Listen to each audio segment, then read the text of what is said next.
Hail and welcome to Cory's Corner, the one about Phantasm. Fantastic movie. That's what I'll say starting out. Hell yeah. Welcome on this wonderful Saturday afternoon for most people. I hope you're all doing well. Really, really late start today for me, so I'm a little behind, but that's fine. It's fine. Joining us today is the wonderful and amazing Trina from Real Horror. It's been a really long time. Welcome. How you doing? I'm doing well. It's great to be back. I'm happy to be here reviewing this movie. Hell yeah. I know you've covered the Phantasm recently on is that E-Tips or no? Yep. Yeah, Yeah. E-Tips channel. But who doesn't love rehashing old stuff that we've talked about a billion times? I mean, this is YouTube. That's what we do. Well, I love this movie, so I love to talk about it. Hell yeah. And of course, anyone watching on the replay, make sure you push the like button and you're subscribed for more fantastic content that'll show up when you're least expecting it. So, yeah. And also make sure you're subscribed to Trina at Real Horror. Link is in the private chat and in the description. It's literally the only link, so if you can't find it, get some glasses. And of course, over in the chat, we do have Trina from Real Horror. Hail.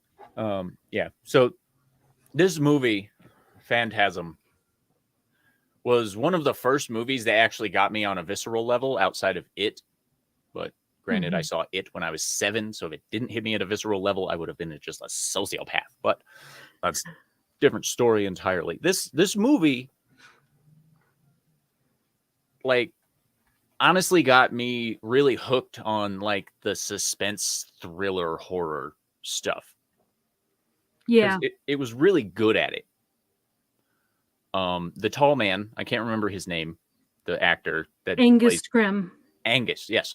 He was just killer. Like, he delivered crazy performance in this movie.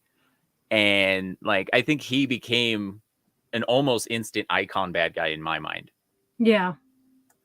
Yeah, fantastic actor, and oh man, like, yeah, like it's just he was so good for this movie. Like, I think I don't know him in anything else other than Phantasm. What else has he done? Let's take a look. I mean, that down. Yep. Because I'm running so far behind today, ladies and gentlemen, why is that zoomed in? What the fuck is that? What is that? Oh my gosh. Angus Scrim. Sorry. Let's see what else he's been in. I guess it would help if I actually shared the screen. Welcome to Boomer's Corner. So from the look of it, it's a crap load of horror movies. So we have the Phantasm movies, obviously, what he's most known for. Apparently he was in Wishmaster, another amazing movie. Yeah. The Ball is Back. Not even a thumbnail on that one, so we can assume that's not a good movie. Yeah, it's all like horror movies. This guy knew his niche, and he freaking Munchie Strikes Back? The fuck is that? I've never heard of is that. Munchie Strikes Back? Is it like a kid thing? It almost seems like Comedy Family. Yeah. Okay. So he was in a comedy movie. That's good to know. Satan Hates You. That's a apt title. Yeah. Lots of horror movies, but it looks like he did a lot of normal style movies back in the 70s and 80s. Couple things in the 2000s. Not bad. He's definitely been around for a long time. Phantasm Extinction. What is that? 2017. Right after Phantasm 2. Phantasm 2 is the only one you cannot find on any streaming services. Yeah, you have to. How did I watch that? I think it was on. I think I rented it on Amazon Prime. Yeah, I think that's probably what I'll have to wind up doing too, honestly, unless I can go to a thrift store and get really lucky. Hail to Small Time Republic. He says, I watched Phantasm for the first time about a month ago. I'd love to hear what you think about it, Small Time. My friend Sean watched it with me for the first time last night, and he actually really enjoyed it. And he's very much along the same lines as Trina and I when it comes to horror movies. We love classic horror movies, and like that one definitely hit the mark with him too. So it was. I love this movie. I will say that in the beginning scenes when brain's breaking on Jody. Is that his name? Jody is the older brother. When he's walking into the mausoleum thing in the beginning, I couldn't help but think like, is this motherfucker wearing tap shoes to a funeral? Yeah. It sounded like he had tacks in his shoes. Yeah. Yep. You notice that a lot through these movies. Well, it starts with this movie, but you do notice a theme where you'll hear that sound like click, click, click, Yep. click, and what it reminded me most of was two things. First thing was a metronome, and then the second thing was like a clock ticking, like tick tock tick. Yeah. And that it just goes to show you that something as simple as footfalls can add a lot of dynamic to a movie. It can actually because like if you couldn't hear the tall man's footsteps and stuff like that, it wouldn't be as intimidating as it was in the movie. Absolutely. Yep. And giant footsteps with that dude. Yeah, big time. Huge stride. Well, I mean, he is. They call him the tall man, not for nothing. Right.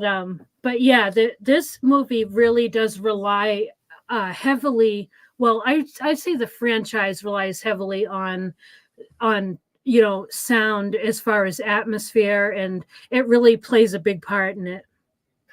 Huge part in it, and of course, there were a lot of like. My wife was up for a portion of it, and I think she's seen it once way back in the day, but like there's the high pitched noises that happen pretty much throughout the movie that are like, she's like, oh my gosh, that's so annoying, and I'm all like, yes, but that annoyance is setting the emotional scene and putting you on edge. Yep. And like you don't see that much anymore. Like you get shitty stuff like Blood and Honey where like their suspenseful music is literally lyricked something. So lazy. Just give me some high-pitched screeches, some bottle drags, or just like the old school way of doing it. Yeah, is always so much better. So Small Time Republic said he thought it was a good movie. The mausoleum was creepy, had a unique vibe, not quite like any other horror movie I've seen.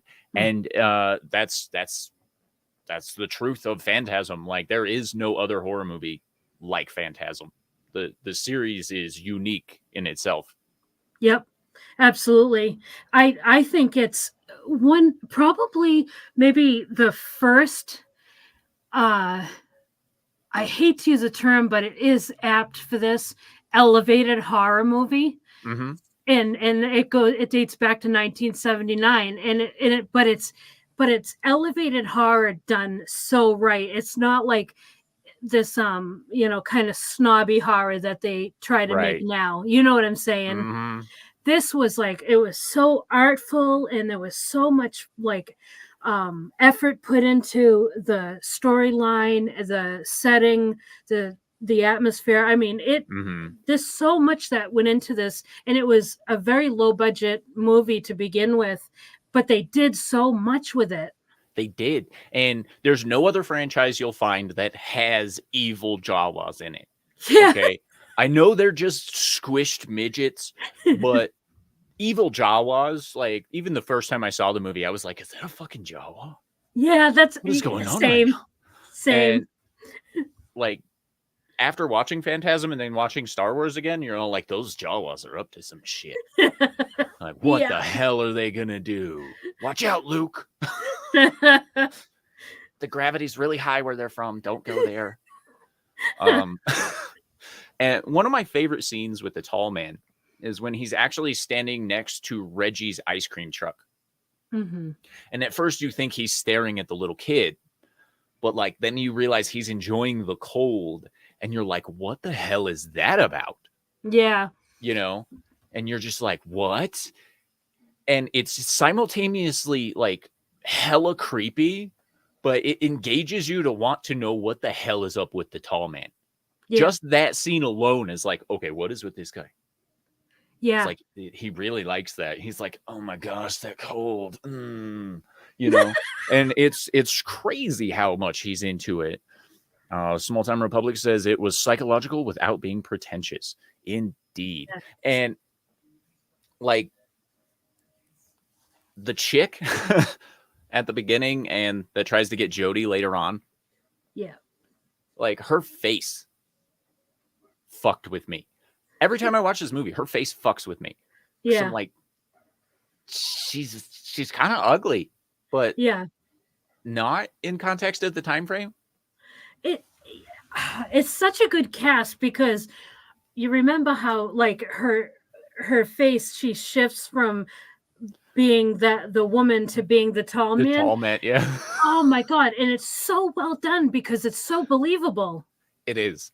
It is. And the first time I saw that, it creeped me the hell out when she was like flashed to the tall man. Cause like my brain working the way it does, then posited tall man's head onto this chick's body with her titties hanging out and whatnot. And like, I'm all like, that bro just had a worst like ending. There's no happy ending with that one. Now that was great, old guy. Like what? Hail to Nate D. How you doing, bro? And John Edgar. Hello, sir. Glad you could catch us live. Um, so what would you say is your favorite part of the first Phantasm movie? Oh man, to pick a favorite part.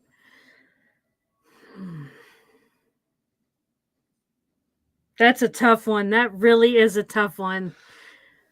Oh man. Mine I was the introduction of the silver balls, and we'll Yep. talk about those things here in a minute.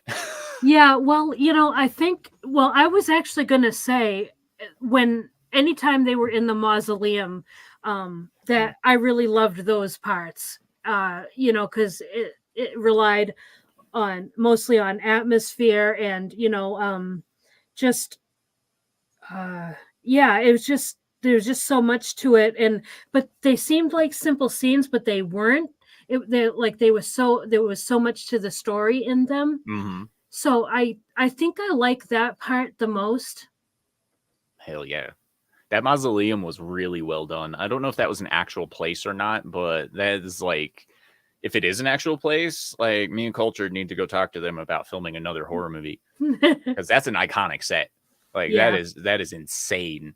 That mausoleum, like with the philosophers' heads over the evil door. Yes. Like the entire movie when it's inside. If they would have shot the entire movie inside that mausoleum, it still would have been good. Yep. Like if they would have never left the mausoleum, it still would have been a fantastic movie. Hail to Radioactive. How you doing, bro? But the silver balls, like they're simple, but they're super fucking terrifying. Yeah. Especially once you get further into the series and you realize all of the different things they can do. But when it gets that first dude with the spikes and the drill, that was one of my favorite effects in the whole movie. Yeah. Because like it was super simple, obviously practical effects, but like it literally just like stuck into his head, barely holding on with the skin, and then just drilled into him and started spewing blood out in a single like fountain like thing. And it was, because you see these things chasing people all over the place inside the mausoleum, and they're like, I won't kill you now. And then they just disappear, and then they come back again, and you're like, oh my gosh. And like they're the most simple aspect of a horror movie you could do, literally just a flying silver ball, but it delivered an incredibly visceral effect towards like how much danger these people are actually in. Right. Because Yeah. a Very lot of well the other done. movie doesn't show you the amount of danger that they're in. It just implies it. This one's Yep. like, this guy's fucked. Yep. Yeah, that's true. Yeah, those spheres are awesome. Like it was funny how, like so much blood is shooting out of the sphere for just like a little Just drill hole. his head. Yeah, just Yeah. right there. Yeah, that was fun. It was great. And then of course, the monster blood Oh yeah, was yeah. some of the most disgusting stuff I had seen when I first watched this movie. Yeah. Like just something about yellow goo just all over the place that you're like, ah. Yep. You're like, what is that? What is this guy? Yeah, that was good. And like the tall man, once again, uh like his most iconic line doesn't even get delivered until like near the end of the movie either. Where he's just Mhm. like, boy, and you're like, oh, holy shit, you know? Yep. I And love that. it's like the only one line that guy really ever needed. Like when he spooked the shit out of Jody in the front, like where he in the beginning of the movie where he's like, sir, the funeral is about to start, sir. And he's all like, okay, thank you. I peed a little. Yep. You need to work on your people skills. Small Time Republic says, spoiler alert, there will be blood. Some of it is yellow. Yes, it is yellow. Yeah, it's like And custard or something. right, it was super thick. Yeah. When Mike had that box with the finger in it, Yeah. like that was one of my favorite things too, because he's just sitting there and the box is just like,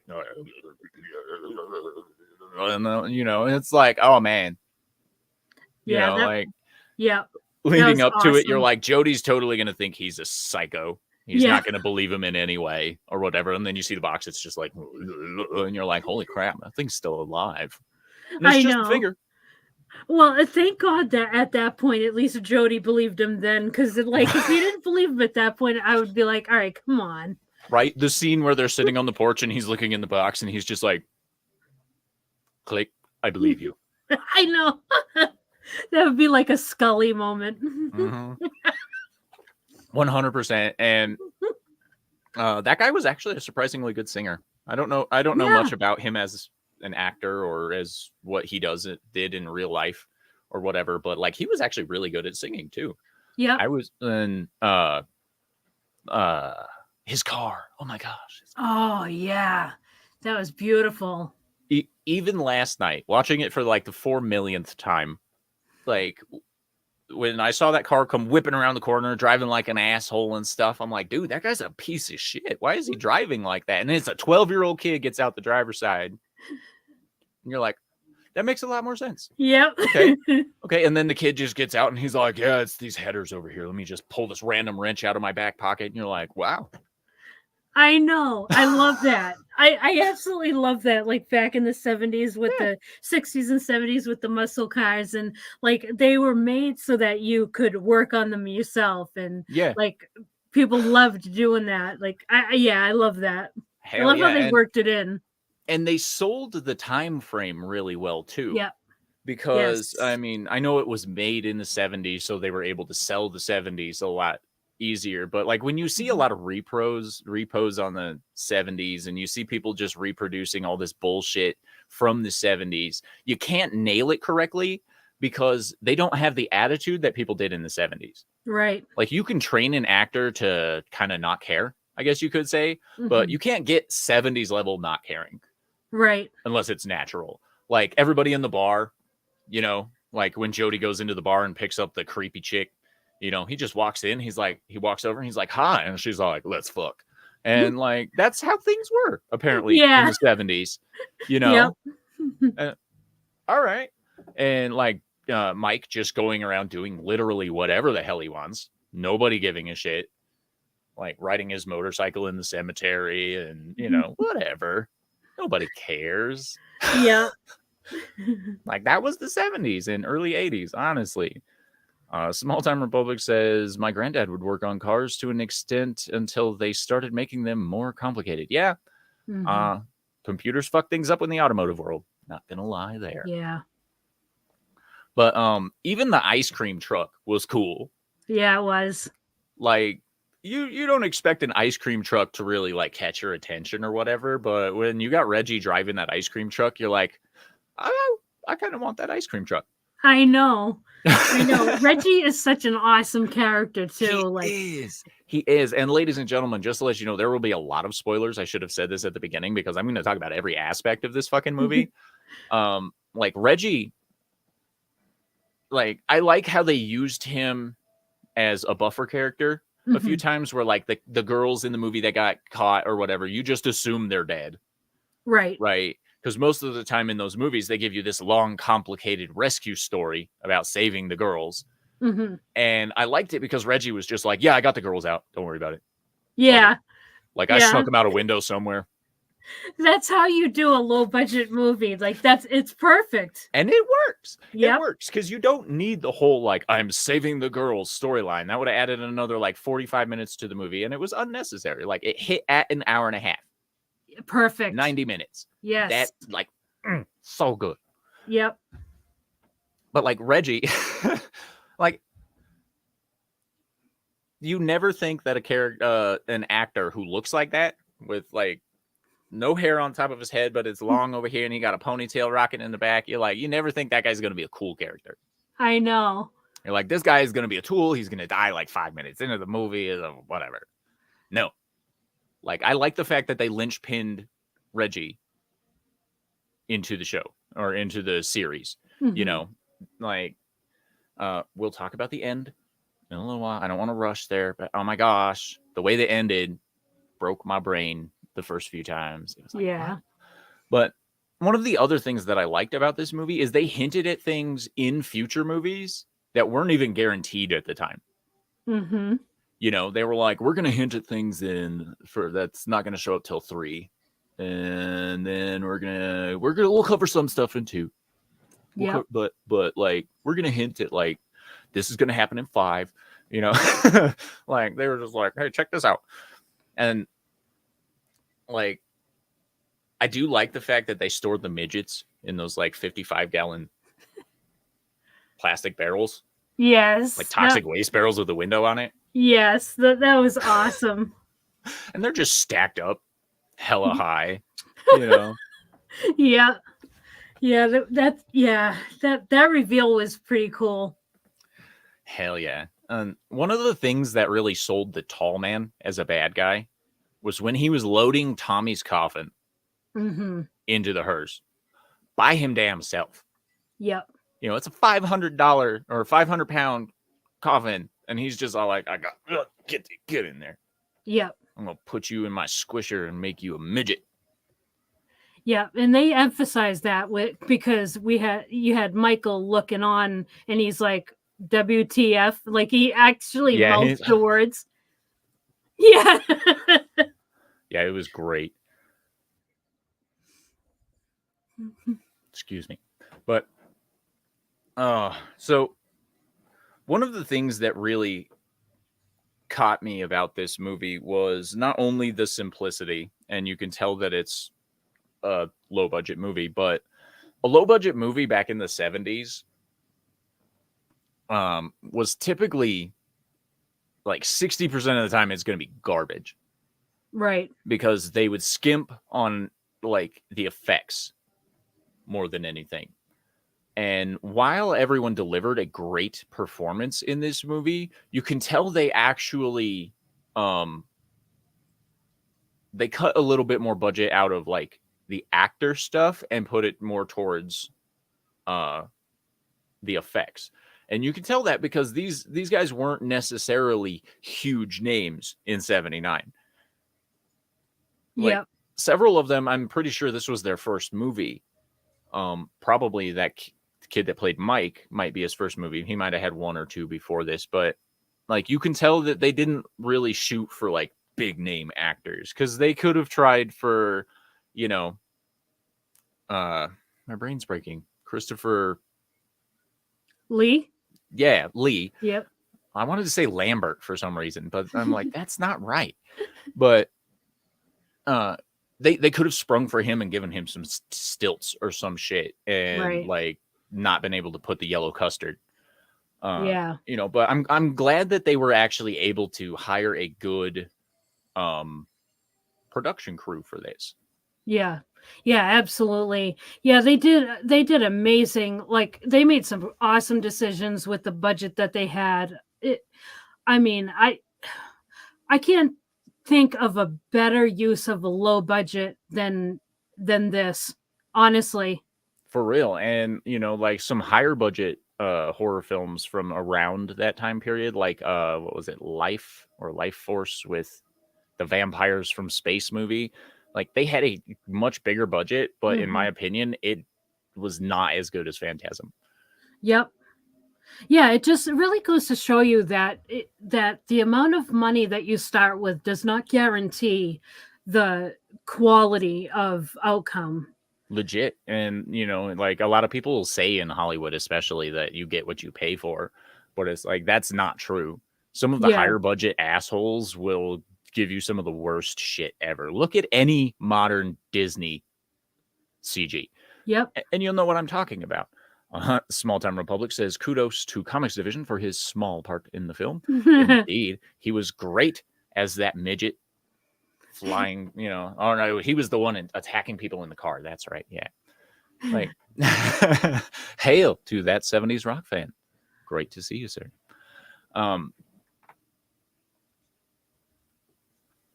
The soundtrack, I will say, was kind of annoying, but it did do its job. It Yeah. delivered. There were certain key parts that I wish they would have left the music out of, like just utilized silence. Like when they're in the mausoleum, when Mike first breaks into the mausoleum through the window. Super discreet, by the way. He just delivers a single super hard kick to a plate glass window. No way anybody would have noticed that. So, just was only the loudest thing in the history of ever. But like when he got into the mausoleum, I kind of wish they would have just stopped the music to set up that tense stuff. But Right. they carried the music and the tense sound effects throughout the movie. And there were certain parts where like I like silence in a horror movie at times where you're like, why is it so quiet? Yeah. What is about to happen? And the problem I have with that though is the fact that most of the time silence leads up to a jump scare. Yes. This movie did not do jump scares. I think it did one with the fly thing like, out of the box, but Yeah. that thing was fucking creepy too. That was great. It was that finger turned into a fly with teeth. Right? Like, Hail that to was T.A.L that. great. Like a fly with teeth. And they even got the crunching noises when it was like grabbing onto Mike's head. I was like, and you're like, whoa. Like, Yeah. that's not even I'm chewing on your hair. It's like I'm biting directly into your skull. Yeah. A fly that's about this big with human teeth. Yes. That was All right. great. If that's not terrifying, you're a sociopath. I mean, honestly, like everybody hates flies. Everybody knows what biting flies are. That takes to a whole nother level. Right. Yeah, that was cool. That was a little bit of like I thought it was kind of funny. So like to me they put a little bit of humor into it with that. So I liked it, but it also showed like how you don't know what the heck, like what the heck is the tall man, like how can his appendages turn into something like this, right? It adds to the mystery. Like, yeah, it was just so well done. And like throughout the entire movie you get the visceral interaction of a traditional horror movie right up until basically the fucking end where it goes, guess what, sci-fi time. And they open the door to that the philosopher's headroom, as I'll call it. Yeah. And it's just sheer white sci-fi fucking spaceship looking shit inside of this old school mausoleum. And like that really like piqued my interest as to like what the origin of the tall man actually is, because like throughout the movie you're like, okay, he's a demon. No, okay, he's like a body snatcher of some kind, obviously he's stealing corpses, like he must use them for something to gain his power or something like that. Nope. Yeah. And like, so like the entire time you're just like, who and what is the tall man? Right. Yeah, it was just so well done. Yeah, the whole time you're wondering what the heck is the tall man and everything like that, and then like going on your point about that philosopher headroom, I usually I don't like sci-fi in my horror, Right. but this movie, I, it's they did it so well. I can't think of another horror movie that I like that incorporates sci-fi as well as this movie. It's Right. I just yeah, this franchise blows me away with how good it is. Hell yeah. And the tall man was 6'4" in real life. So they did a great job with the cinematics, making him look way bigger than he actually was in real life, too. Yep. Tobat says, I think all horror movies are funny. I have laughed at them since I was a child. Does that make me a bad person? Okay, a bad lizard. No, not at all. I have laughed at some horror movies that, like, in the theater, I have busted out laughing during things like Hostel and Saw and stuff like that. And people are like, what the fuck is wrong with this guy? Why is he laughing at this? And it's like, because I can see the effects. But Right. beyond that, it's like certain parts of horror movies are absolutely hilarious because of how ridiculous they are. Ridiculous. Yeah, exactly. And like this one didn't overdo the ridiculous stuff, but it kept it kind of for lack of a better term, lighter with the character interactions. Like Reggie always seemed to bring a little bit of calm to everybody, you know. And of course Mike was just like a freaked out teenage kid, but he was still funny in some of it, where like when he's walking through the graveyard and Jody's getting ready to get it on with the ugly chick, and you know she whoops her boobs out, just bloop, there's boobs, and they're both just like, wow. Yeah, I know, they're literally saying wow, wow. Like, wow. Like even Jody, where he's all like, wow. I was like, have you not seen those before, bro? I know. Like granted, I'm a guy, and when I see boobs, I'm like, nice, but like never like, wow. I've never literally been like, wow, with boobs. So like that was a huge delivery on both. Like, were you not expecting them on a woman? I mean, right? You know, like when she puts it down, it's like all of a sudden it's Austin Powers' chest. You know, like no, you know she we've already seen them, so why are you so surprised? But it's just one of like, and then Mike from like 70 feet away in the bushes is like, wow. And it's like, you got you're not even using your binoculars right now, dude. Like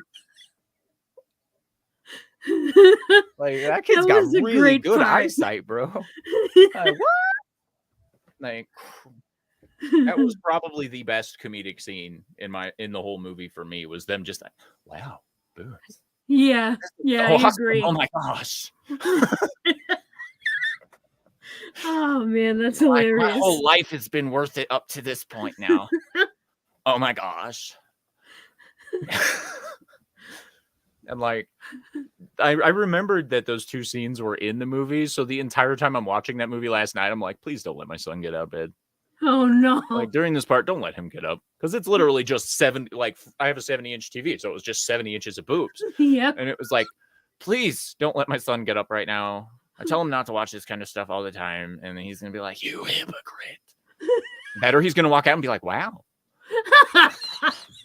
Well, at least it would make sense because he's never seen that before. Right. Yeah, I was just like, that scene was fantastic. But they did a lot of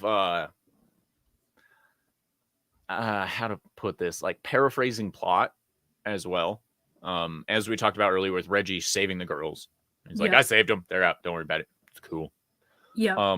And then like, you know, the part where Mike falls into the portal, if you will. Yep. And he's like hanging there for a few seconds, and he's just seeing all this crap going on, and like they yank him back out, and then he paraphrases everything that he saw, and it's all like, okay, well, now we kind of know what's going on. you know, because like he's all like, it was the heat and the gravity. It's like, Yep. how do you even know, bro? You're fucking gearhead. What do you know about like extraplanetary gravity and shit? Like Right. he just automatically was all like, they crush him down for the gravity. Yeah. Yeah. Like, how do you know that? Yeah, cause yeah, that was a little out of place because they didn't really give a indication that he was like a sci-fi, or I should say like a science book nerd or anything like that. Right? So it was a little like came out of the blue, It but did. it was like he came out of there just with this knowledge. It was like, okay, all right, and like I guess Apparently, we the atmosphere somehow made him way smarter. yeah, like he just like as soon as he entered that dimension, he was like imbued with this knowledge. Yeah. It was just like, I all of a sudden know. Yeah. Thank you, plot armor. Or Yep. however, whatever you want to call that. Like, and of course, you know, then like finding out that these guys are actually aliens from another planet or dimension or some weird shit like that. Mhm. And the planet, like, he had to crush all these people down to be able to handle the gravity or whatever. And it's like, okay, now you have to ask yourself, what the actual fuck is the tall man? If he can be the tall man from this planet that has this huge amount of gravity, where you Right. have to literally make midgets to be sustainable. You know, Right. it's like if he's that big and that's a problem on his planet, that makes him exponentially more powerful than you previously expected. Which absolutely tracks by the way he was able to lift the casket with just Yeah, like his one arm. 100%. And like, honestly, I was kind of hoping to see the tall man actually kill some people, like Mhm. grab them and like squish them or some shit. Because after seeing him pick up that casket and just like, I'm just going to put this in here like it's a case of water, Yeah. like, we're good. And like his hearse was badass. Yeah, yeah, I Like, like that. I know it's weird to talk about hearses like this, but some hearses were really well designed. Yeah. And the one they used in that movie was awesome. Yeah. I actually felt more bad about him crashing that hearse than I did like, you know, John Wick's car getting jacked up or, you know, anything like that, where it's a super nice car and you're like, man, that's sad. That hearse is a fucking loss. But I loved the way it exploded for Yeah. absolutely no reason whatsoever. It's just Yeah. like light pole, boom. And you're like, what? The like when did that trope start where if a car crashes it blows up? I would love Right? to know like what movie started that. I would love to know that too.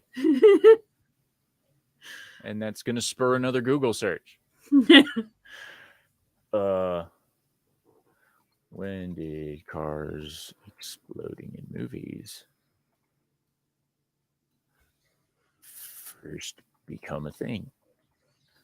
Google likes those kinds of self search terms, but wow. Okay, so originally the first car explosion was in 1914.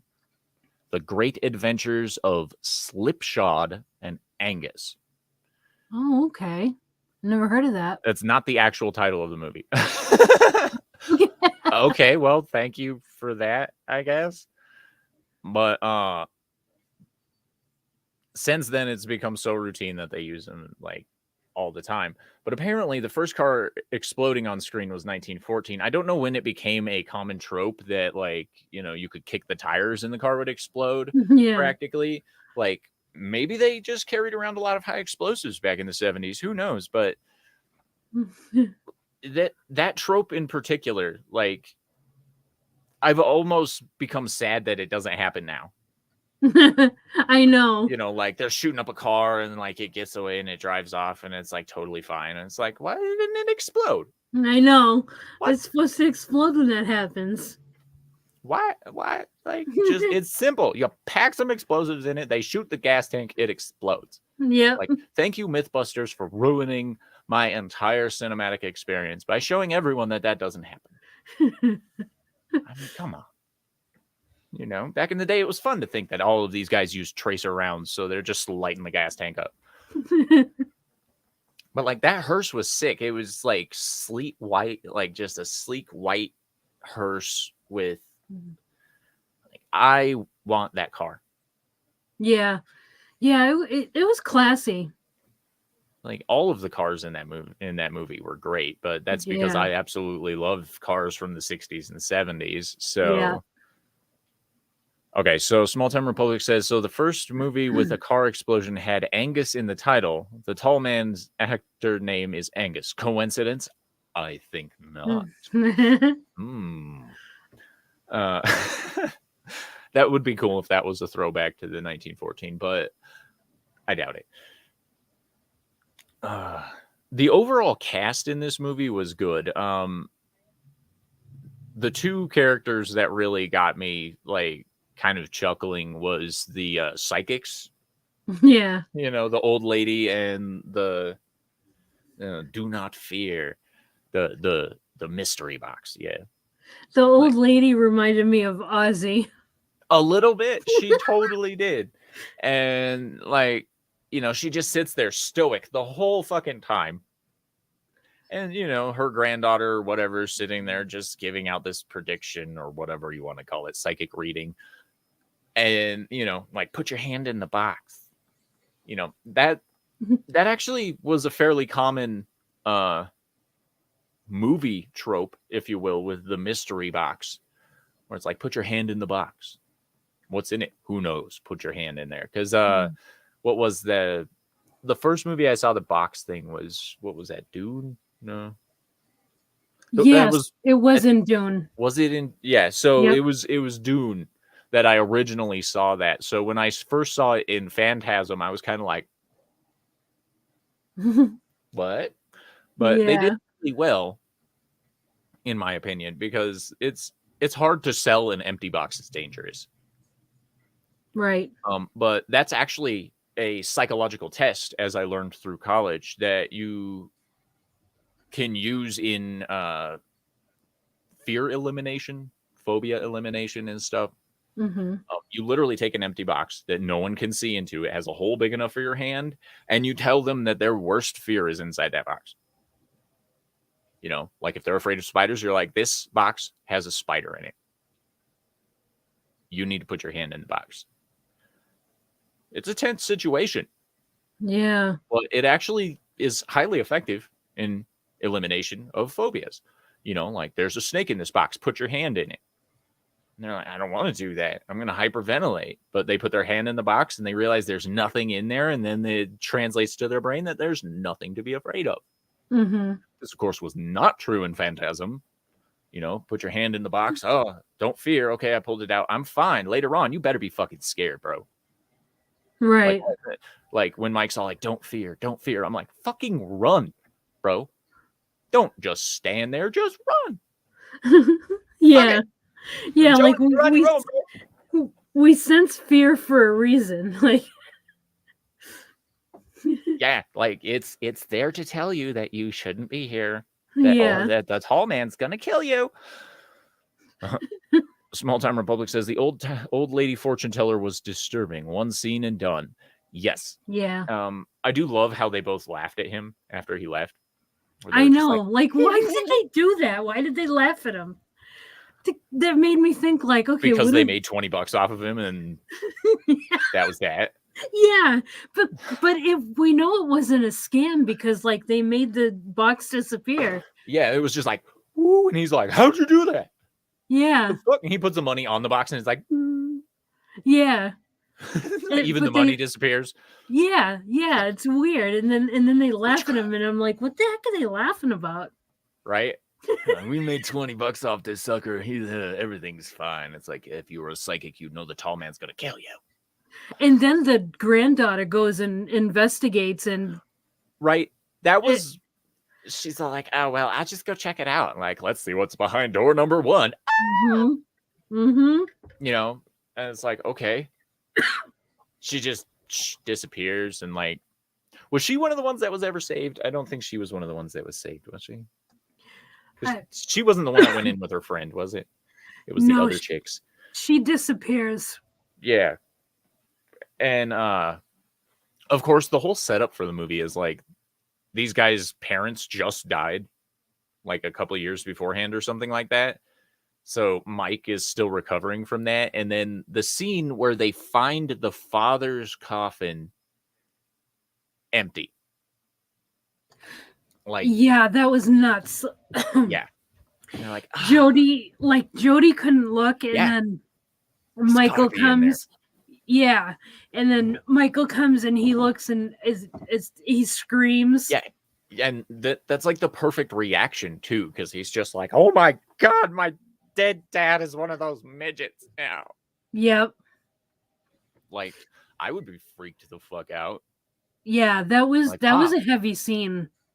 yeah, for real. But like, I imagine my dad coming back as one of those midgets, and I'm like, hey, I know that's my dad because it's got a gigantic ass beard sticking out of the Jawa hood, But like at the same time, it's like, could you like think about how many bodies are supposed to be in the mausoleum or in the graveyard, Right. and like then you have to ask yourself, how long has this been going on? Yep. Because I'm assuming the tall man doesn't really age very much. He's probably been around for a minute. Yeah. Yeah, and well, we find a little bit more about that in later movies. Mm-hmm. But yeah. Yep, and I am looking forward to watching more of this series again. I'm sad that I have to rent the second movie. I know. It's really dumb. Literally every movie except for the second one and the animated Phantasm movie are on streaming services. And that pisses me off because I'm like, okay, I want like if you don't watch number 2, you cannot watch the other ones. You can't. Yeah, Like you gotta everything watch ties them. into the second movie. The first one sets the scene, but the second movie is literally the tie-in for the rest of the series. Yeah. Yeah, you have to watch them in order.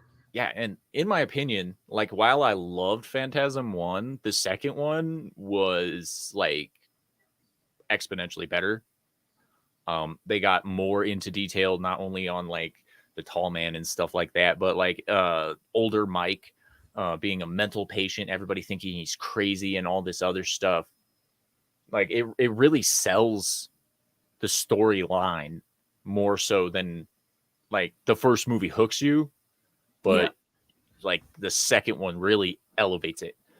Yeah. And so good. And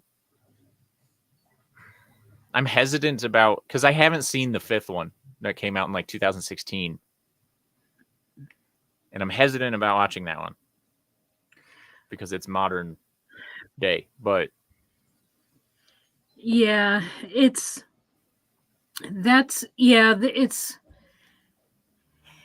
not as good as 1, 2, and 3 in my opinion. But it I think it's still necessary viewing to tie up the franchise. okay, Yeah. Yeah, I wouldn't skip any of them. yeah, absolutely not. It's just I'm always weary about modern bullshit. Yep. Radioactive says so. The latest Phantasm movie was in 2016. Yes. Yeah. I'm pretty sure it was animated, but there was a Phantasm in 2017. Um, just See, that one I didn't see. I didn't see the animated one. I think it was an animated one. But there's no like Oh no, it wasn't an animated one. I don't think. okay. It's really hard to find any information on this because it's from 2017 and it ties directly into the second movie.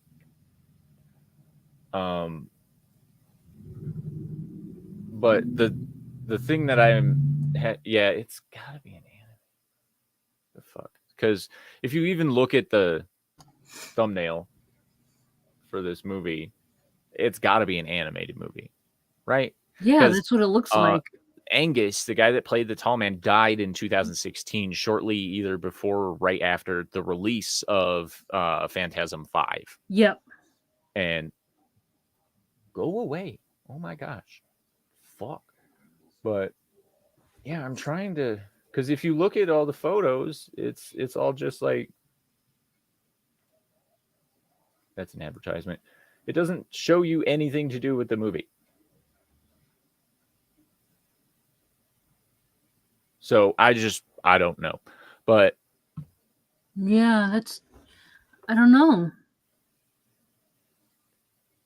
and they used archived footage of him for the tall man. So this is a live action movie, but it like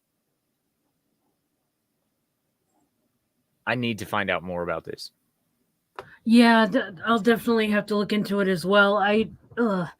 Archived footage. Now, that's not the sixth movie, is it? No, I mean that would be the sixth movie. Yeah, technically this would be a sixth movie, but it supposedly takes place after Phantasm 2, and they have to stop him once and for all. Okay. That's odd to me. That's really odd. I don't understand the description of that movie or how it would work in any way. I have to get my hands on that movie somehow and watch that shit. Yeah. But overall, I would personally rate the first Phantasm movie at a solid 8 out of 10. Oh yeah. Like honestly, Yeah. because my favorite horror movie of all time is John Carpenter's The Thing, and that's the mark people have to hit in order to get a 9 or a 10. Yeah. And that doesn't happen. So that might be like one of the best movies just ever. Not even just horror, just like legit. The casting, the writing, the effects, every bit of that movie was absolutely perfect. Just great. So yeah, good stuff. Well, ladies and gentlemen, we're in the last 10 minutes of our show, so we're just going to talk about whatever. How's the channel doing, Trina? It's going. It's slow going at first, as I'm sure you can remember. Oh yeah, make sure you're subscribed to Real Horror. Oh, thank you. Yeah, just I do horror movie reviews on Wednesday nights at 7 p.m. Eastern, and we have a good time doing that. And I do NECA figure reviews, and yeah, it's it's like slowly building, and yeah, I'm happy with it. Hell yeah, you're sitting at 330 subs. That's great, especially for having 69 videos out there. Nice. Trick or Treat is actually one of the few movies that I've never heard of, but everyone is telling me I need to watch it. Yeah, this year I've had 7 different people recommend that movie to me. Yeah, it's a surprisingly very good movie for a modern horror movie. There's no like wokey crap in it. There's none of that stuff. It's just a good movie. Hell yeah. I there's so many horror movies I need to watch. So many. Ooh, I didn't see that one. You got the Ash versus Evil Dead. NECA. I fucking love Ash. I know. You know how hard it is for me not to say Ketchum after that? Having a child who's so obsessed with Pokemon, like every time I say Ash, I want to say Ketchum. Yeah. Yeah, my kids were into Pokemon too. But yeah, she's got a lot of great, awesome reviews and toys on here, by the way. If you guys have not seen her channel, go check it out. It's Trina at Real Horror right here. Seriously, like she does a great job. She has great angles on the toy unboxing. She doesn't fuck around with a whole bunch of like, what I call recipe stories, where it's just like, I first became aware of this movie back in my youth, and it was the summer of '84, and it was a nice, lovely day. And no, she's just like, check out this fucking toy, yo. And like she goes over the articulations and she checks out all the accessories. It's fantastic. Great unboxings. Thank you. Honestly. I really appreciate that. Hell yeah. John Edgar says John Carpenter's The Thing is 100% is my 100% favorite. Could have done without the scene with the poor dogs. That's a linchpin, dude. You got to have the dog scene in there to show you how give less, like they don't care. The monster wants everything. will take it. It Yeah. is mine. Give me some sugar, baby. Oh, man. Army of Darkness. Great You got stuff. ugly real fast. That's a fun movie. That was Oh, my yeah. first introduction to Ash. Yeah, same. Actually, Yep. I didn't even know that it was connected to a series when I first Right. saw Army Same. of Darkness. I was like, okay, I'll watch this. And I was like, Yep. oh, this is so great. And then my brother was like, you should watch the Evil Dead movies. Yeah. I'm like, what the fuck did these have to do with Army of Darkness other than the Deadites? Um, because like with the Evil Dead, you get way more horror leaning hmm than you do with Army of Darkness, which is way more comedy based. Yes. And if it weren't for Army of Darkness, I would not see Bruce Campbell as the comedic genius that he is. Right. Same Like here. his Same here. abilities. Yep. And that's what some of these movies are there for, is to literally show you how good these people can be in a variety of genre settings as the same character. Yep. And Bruce Campbell, 100% the chin, killed it. He's so good too. He's so underrated. He like he's good in other things as well. Like there's Bubba Hotep he was in, and he was Still in got to watch that. yeah, it's a good one. It's a good one. And he was in Burn Notice where Love he it. wasn't like he's just himself and Pretty much. yeah, it's awesome. He's just so good. He's for me he was the show Burn Yeah. Notice. Yeah, he was 100%. Yeah. I love the show overall, but Mhm. Sam Axe is the best character. Yep. Yeah, absolutely. I like if he had left the show I wouldn't have been interested in it anymore. Right? Yeah, and that was one of my primary concerns, is like if they kill off Sam Axe, then this show's going to take a serious nosedive, but they didn't. It was Right. great. Yeah. But even Bruce Campbell's appearance in Psych, Yep. I don't know if you saw that one or not, but Yep. where like he randomly appears with a giant fly swatter and shit, and it's like he just whips it out of nowhere and smacks him with it, and he's totally selling. Like my son hated that episode the first time he watched it because of how horror focused it was. Right. But like after a while, he actually started liking Bruce Campbell just off of that, Nice. because it's hilarious. Yeah. Puts him in a spinning dentist chair with milk or some shit like that. Like what? Bruce Campbell's amazing. I need to watch all those movies again. Have you seen the series Ash versus Evil Dead? I've seen the first season, and I think 3 episodes into the second one. Okay. Because it was when it was originally airing, and then we lost the service. So it Yeah. was like, okay, I'll catch up on it when it's on DVD. I think it's That's on Hulu right now if you have Hulu. I don't. Okay. When they got in bed with Disney in a big way, I just kind of backed off. Yeah, I get that. Yeah, because I fucking hate Disney. Yep. Pisses me off. But ladies and gentlemen, we're going to go ahead and start winding down now. Trina, tell them where they can find you and what you got going on. Well, you can find me on my channel at Real Horror, REEL. I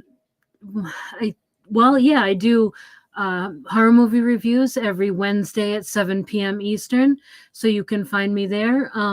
Otherwise, that's about it. Sometimes I'll be on other people's channel. Tommy in the Guinea Pig Collective, I'm on his channel sometimes, and Vinny Art. Otherwise, that's about it. And hope you guys liked the review. And it was great to be with all of you. Hell yeah. And of course, it's always fantastic having you here. We definitely need to have you on more often now. Well, it was a pleasure to be here. I had a lot of fun. Hell yeah. And then so for Halloween, I will be doing a live review of Five Nights at Freddy's. Okay. Of course, that is like a Tuesday or some shit this year. Yep. Like that's some bullshit. Halloween on a Tuesday. What the fuck, calendar people? But anyway, I will be doing that review for Five Nights at Freddy's. Mhm. I don't have high hopes for it, but it Yeah. still looks better than some of the other crap I've been watching. Mhm. Real quick, hail to E. Clay Thomas. He says The Adventures of Briscoe County Jr. is his best TV show, a great sci-fi western. Of course, talking about the great Bruce Campbell. Yeah. As for me, ladies and gentlemen, join me here Monday, Cory's Corner. We're going to have another Mental Health Monday. This time we're going to be talking about addictions. So make sure you're there because it's not going to be a normal addiction conversation because it's me. So yeah, make sure you're there for that. And then Monday night we'll have Dick's News US. There's plenty of weird, stupid shit happening in the United States, so we'll have plenty of material for tomorrow for Monday night. And then of course I might be on Monday Meltdown. We'll see. Who knows? But anyway, Awesome. ladies and gentlemen, stay sexy. Don't get murdered. And as always, have a wonderful time. Bye bye. Helps if I push the button for the outro. There it is.